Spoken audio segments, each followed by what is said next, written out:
Contract आहे का? Contract आहे तर अलिबागला अस्वत राहुल मारायचे, ठेके मिळवायचे. बरं मी बोललो भाऊ तो ठेके घेतात ते म्हणतात मी कुठं ठेका घेतोय. आता उमेदवार लढवणारा कुठे ठेका घेतो का? कारण ॲफिडेव्हिट द्यावं लागतं. पण रामदास कळम हे कोण बबनबुवा भाऊ आहेत ना त्यांचे, ते घेतात ना ठेके. म्हणजे असं नाही खायचं तर असं खातो. खोटी बिलं काढायची. माझ्याकडे अनेक गोष्टी या ठिकाणी आहेत, अनेक विषय आहेत. पोलादपूर तालुक्यामध्ये पार्ले परिसरात केमिकल स्टील डिझेलच्या चोरीचा पत्रकार मध्ये काहीतरी व्यवसाय कोणाचा आहे, चौकशी करा जरा. हा माल चोरीला जातो आणि ब्लॅक मार्केट मध्ये विकला जातो.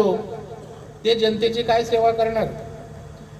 जिल्हा परिषद ही सेवा करण्यासाठी असते, सौदेबाजी करण्यासाठी नसते.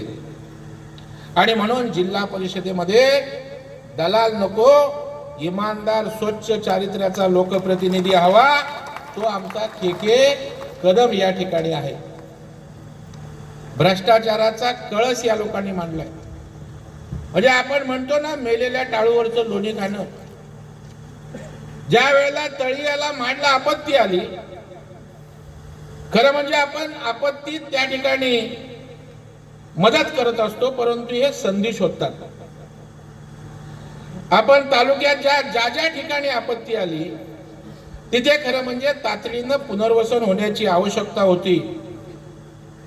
पण त्या ठिकाणी पुनर्वसन करण्याच्या ऐवजी काहींचे बंधू छोटे भाऊ कसे पोचले, काय काय करामती केल्या, प्रत्यक्षात काम न होता कागदावर कसे पैसे काढले याचा पण शोध घेण्याची आवश्यकता आहे. ते काम केके तुम्हाला पहिलं झेडपी मेंबर झाल्यावर करावं लागेल, कारण हा लोकांचा पैसा आहे. मी उदाहरण देतो, मी कधी पुराव्याशिवाय बोलत नाही. पुनर्वसन व रस्ते कामात दुहेरी बिलं काढली.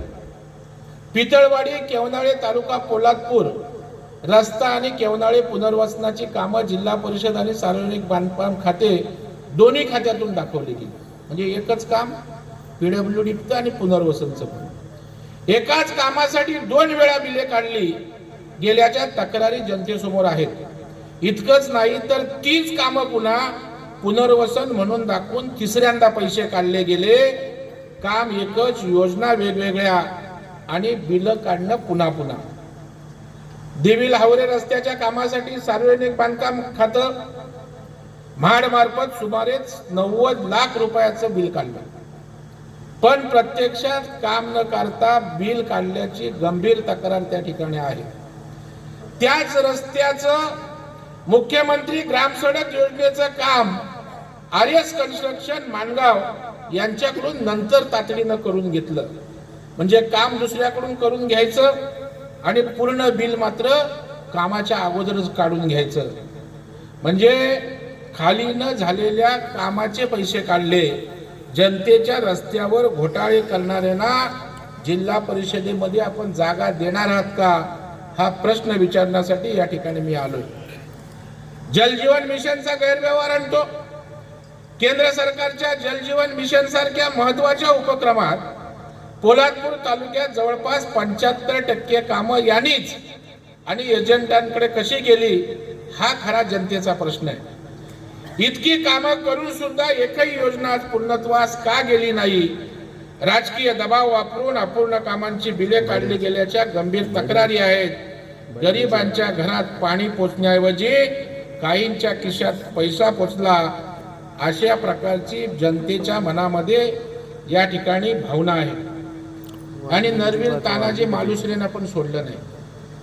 जे आपल्या तालुक्याचं वैभव आहे, उमरठ नरवीर तानाजी मालुसरे या पवित्र स्थळी गेली 15-17 वर्ष जिल्हा परिषदेच्या निधीतून दरवर्षी 1 ते 1.5 कोटी रुपये सुशोभीकरणाच्या नावाखाली खर्च दाखवले जातात.